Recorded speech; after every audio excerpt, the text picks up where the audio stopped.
Nessa noite de sábado, a Rio Branco recebe os corredores que atravessam a avenida do Bom Pastor ao Manuel Honório e retornam. São 7 quilômetros cortando a cidade. Nem o frio foi capaz de espantar os quase 3.000 atletas que vieram para a Corrida da Fogueira. Esta, que tem 72 anos e é a corrida mais tradicional do estado.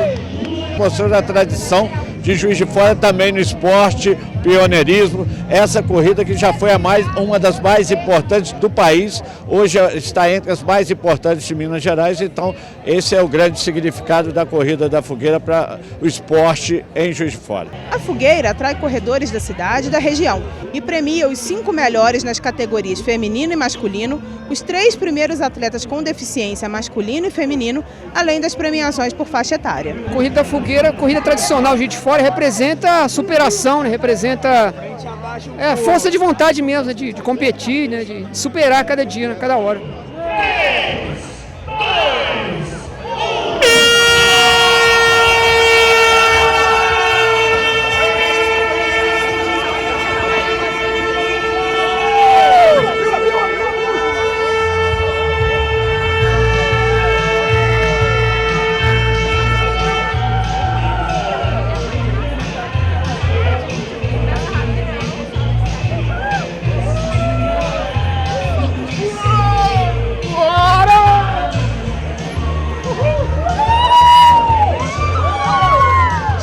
A Corrida da Fogueira é realizada pela Secretaria de Esporte e Lazer da Prefeitura de Juiz de Fora e foi organizada pela MV Eventos, vencedora da licitação em 2019. Anunciando que o nosso campeão está chegando, recebendo os aplausos de toda a galera.